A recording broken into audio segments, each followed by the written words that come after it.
What have you done for the planet lately? Maybe you've carefully sorted your trash, stopped driving your car, eaten less meat, or perhaps you've started composting, or even made your own household products.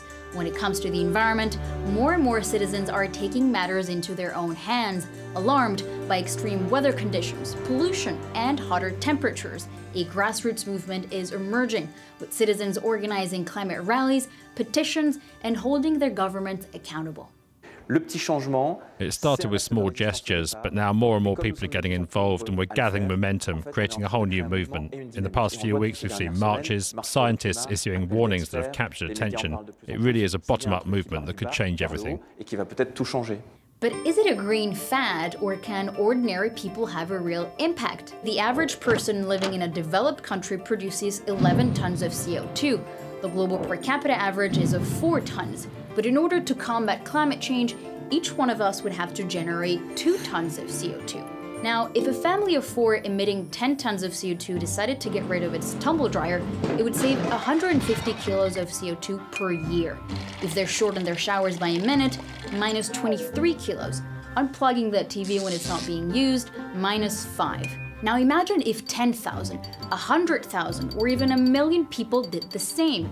It would have a real impact, even if it's not easily quantified. And governments are encouraging their citizens to go green. We really have seen the over-individualization of environmental responsibility. So the whether it's public policies or information campaigns, etc., many of the initiatives that aim to engage everyday people in environmental issues tend to focus very much on either individual actions that people should do, typically as consumers in a marketplace. Take the zero waste movement. Created in the United States, French national Bia Johnson is hailed as its guru. What some thought would be a short-lived experiment has now grown into a global phenomenon. Citizens, but also cities, have adopted zero waste goals. And buying groceries in bulk is becoming increasingly common. Zero waste is not a trend. I really truly believe that it is a necessity. We all depend on this earth and this earth's resources, and depleting it does not make sense for our future, and zero waste is the solution. Now consider this. Who are the world's biggest polluters? Companies, of course. Some say they are the ones that need to clean up their act. Individuals making everyday changes to their routines can hardly compensate for this reality. And it's definitely not enough.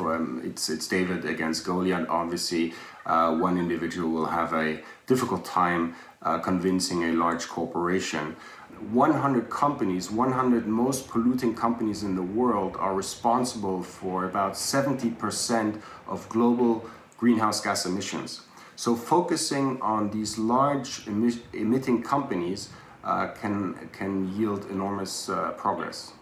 So what if citizens got companies to act? That's how the divestment movement was born. Citizens boycotting businesses, convincing banks to divest their assets from fossil fuels. For some NGOs, citizens can counter the inaction of big corporations, but only if they come together as a group.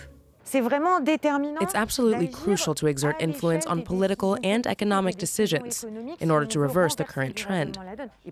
And to do that, citizens have to get together and organize themselves, because we cannot have an impact on the decision-making process, not even at a local level, unless we unite.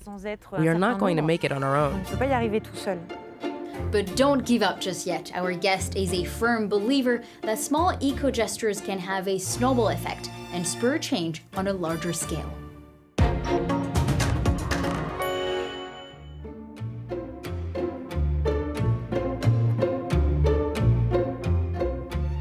It starts with me changing the world and making it a better place.